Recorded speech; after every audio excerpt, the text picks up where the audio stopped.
joining us right now. For the last time with a preview, obviously we'll do a wrap next week, win or lose, live from New Orleans. He does a tremendous job covering the Eagles for NBC Sports Philadelphia. Mr. Dave Zangaro on the Kincade Business Hotline. How you doing today, Dave?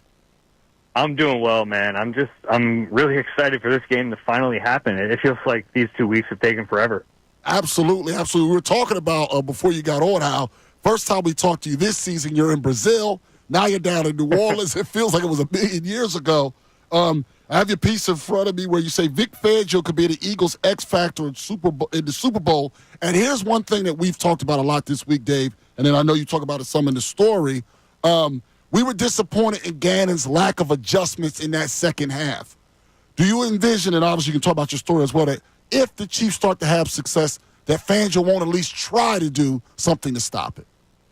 Yeah, I have a ton of faith in Vic Fangio. And it's funny, I just went back recently and watched Super Bowl 57, and that was the thing I really came away thinking was that, man, they just kept doing the same thing on defense and it wasn't working, and it was infuriating to watch back. Because I just didn't think Jonathan Gannon handled that game very well. And that's the one thing Vic Fangio this year I've been so impressed by is that it's not even just halftime adjustments. It's him adjusting series to series, figuring out what's working, what isn't working, and tweaking it based off that. And he's also been really tough for offensive coordinators to figure out exactly what he's going to do. He's been pushing all the right buttons all year. So for me, that's the biggest difference. Obviously, the team is different. The players are different, but having a coordinator that you can really trust in this game means a ton to the Eagles. Well, staying with defense, I mean, you think about what everybody thinks about Jalen Carter. Everybody looks at Zach Bond. Everybody looks at the rookies. And then you got a guy back there with CJ that has done a job all season long. How big is it to have this guy on that defense? It's been huge for this team, and I think sometimes we forget that he's a really good player because so much when we talk about C.J. Gardner-Johnson is about the trash talk or the persona. But, I mean, he's made really big plays for this team this year. And I think what's kind of flown under the radar, too, is that he's making the routine plays now. Early in the year, there were some times where he'd get lost in coverage or he'd miss a tackle, and then he'd make up for it with a big play. But, all those routine plays he seems to be making now, in addition to all the game changers, the interceptions, the tackles for loss, all those types of plays that we've become accustomed to. He's also a really hard hitter. I mean, he's a tone setter from that perspective. He hits the hole hard, and he'll meet a running back in that hole, and it changes the course of games. And having him and Reed Blankenship, they kind of complement each other really well on the back end of the defense. And you're right. I mean, because we talk so much about, Howie Roseman's offseason, we always start with him signing Saquon and Zach Bond. And obviously, right, those two guys were all pros this year. But the move to bring back Gardner-Johnson was such a big deal, and it really changed this whole entire team. Now, you've pointed out that whole 8-0 thing with Fangio, so we'll move past that for a moment. People should read your story, though, because you explained that. We've been trying to explain it. We used some of the stats that you used. We were explaining how the 8-0 is not really a true thing. But let's switch over to Saquon. How many carries, because we know they've been using them, how many carries do you think in a routine game that doesn't get out of hand, which I don't think this will be, how many carries do you think he needs for the Eagles to win this game? That's a good question. I mean, I think 25 to 30. That's the sweet spot with him. I know that's a lot, but yeah, you hand the ball off to Saquon Barkley. Don't overthink this, right? He's been so good all year. And the Chiefs have had a pretty good run defense, but they've gotten leaky in these playoffs. I actually thought Buffalo should have run the ball even more against them. I know they have good linebackers with Bolton and Tranquil and even Leo Chanel, but, man, I have so much faith in the Eagles' run game because they've done it all year, and they've done it to the top run defenses. You think back to that Baltimore game, and everyone's like, I don't know if we're going to be able to run the ball on Baltimore's defense, and then they did exactly that. So a ton of faith in Saquon and the offensive line to block for him. And we've talked about it before, guys, but the unique thing about this run game is that they get explosive plays from it. It's unlike any run game we've really seen here that, even if you get behind in the game, you can still run the ball with Saquon because he can bust out a 60-yard run. He has 7 this year. So, I think 25 to 30 is the right number for him, and I think he's going to have another big game. All right, you look at the other side, and the Chiefs are more dink and dunk this year. They really don't lengthen the field out too much. How important is Cooper DeJean going to be on this defense, covering up on Travis Kelce? Yeah, I think so. You'll have Travis Kelce inside, so you'll need some Cooper DeJean, probably a lot of CJ, who we talked about earlier, on him. It's going to be a group effort when they're in zone coverage against Travis Kelce, and that's not an easy thing because everyone talks about it, but him and Patrick Mahomes are always on the same page, and he finds these ways to just exploit defenses and sit down in those zone coverages. So it's going to take a group effort. I don't know exactly what to expect from Kelce in this game. He had a huge performance against the Texans and then kind of a quiet day against the Bills, but we know Mahomes is going to look for him. And I think some people were worried about the Zach Ertz game against the Eagles in the championship game. That doesn't worry me as much because I think the number one priority in that game was don't get beat on the outside by the Terry McLaurins and Miami Browns.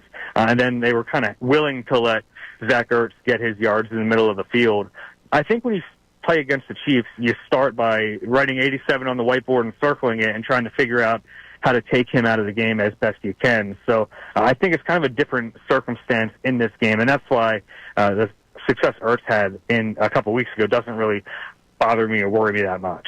We're speaking with Dave Zangaro. He does a tremendous job covering the Eagles for NBC Sports Philadelphia. Looking at Jalen Hurts, so many people have talked about him this week. I mean, he's been on every national show has had a whole dissertation, and they're talking about what he can't do, what he needs to do. You've been around him this week. You've been around the press conferences. How do you think, what are you seeing from Jalen Hurts as far as what you could observe mentally going into this game? He seems locked in, and he seems like kind of like he did in the lead up to Super Bowl 57, that it wasn't too big a stage for him, and then he went out and played that well.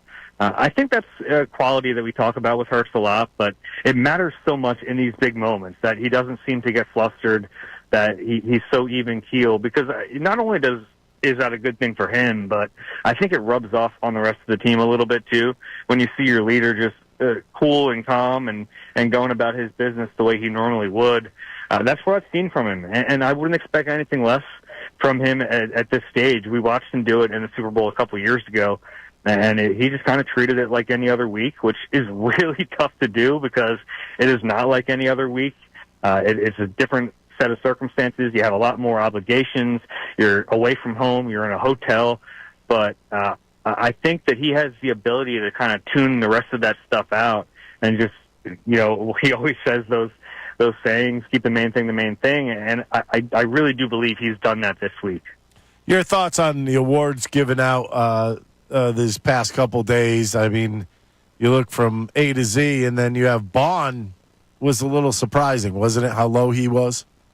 Yeah, I think it's probably tough from a name recognition standpoint for him to get those votes, which isn't obviously the way it should be, but let's be honest, that's the way it goes sometimes, because those other four guys who were in the top 5 finalists, they came into the season as candidates to win that award, right? And Zach Bond came out of nowhere and put his name in that bucket. But to get 2 first-place votes for Zach Bond, a guy who, man, a few months ago, we didn't even know what his role in this team would be.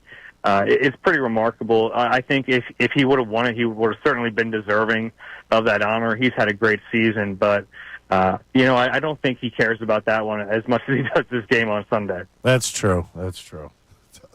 No, I completely agree with that. What do the wide receivers need to do in this game? And what I mean is, you mentioned 25 to 30 carries for Saquon. Saquon's the main guy. Do you just need ball security, no mistakes? Do you need a big play? What do they need from the outside receivers in this game, you think, to win? Yeah, it's a good question. I think they like those matchups as well. Trent McDuffie's a really good corner, but he's playing outside now. He kind of took over for L'Jarius Sneed when he left in free agency. So he's playing on the outside, and he's a good corner, really good corner, but not the biggest guy in the world. So if you get A.J. Brown matched up against him, I think the Eagles are going to like that matchup. Kind of curious to see if McDuffie travels with A.J. a little bit in this game. I think that the Chiefs might want to do that, but then that leaves Watson on Devontae Smith, and I think that's an advantage for the Eagles too. So I think they're going to pick their moments to go for some explosives through the air. I don't think it's going to be like an all-out air attack like we saw early in the season. I think they've settled on the way they want to play offensive football, but they do like those matchups on the outside, and we've seen A.J. Brown and Devontae Smith come through in some big moments before. We saw them do it in the Super Bowl the last time these two teams played. So I think they're going to have their opportunities. They're going to have their targets. I don't think they're going to spread the ball around a ton. I think the target's going to go to those two and Dallas Goedert, who's been really good in this postseason. And the Chiefs, by the way, haven't been very good at stopping opposing tight ends. So I think he's a guy who could have a big game. Obviously, it's like there aren't a ton of plays, right? Like we're talking 25 carries for Saquon, and there aren't going to be a ton of targets, but a lot of faith that when those guys do get the ball thrown their way, they're going to make plays. Well, Dave, I appreciate the time as usual. All season long, obviously we'll have one more to wrap up. I think they're going to win the game. Are you prepared to make your pick now, or you want to wait till Sunday? No, I got you guys. I think they're going to win, too. I think this is a better Eagles team, and I know Patrick Mahomes is scary, and I know he's good, and I know that that's a tough matchup against a team that's won back-to-back Super Bowls, but I look at it, and I just think the Eagles are a better team, and it's kind of what they've preached all year, that they're a team, and it takes everyone, and I do think they're a better team, and I think they're going to win this game. I have them winning 27-24. Wow, thanks so much, Dave. We really appreciate you giving that prediction as well, and we'll talk to you at least one more time. Safe travels home. All right, guys, take care. All right, that was Dave Zangaro on the Comcast Business Hotline.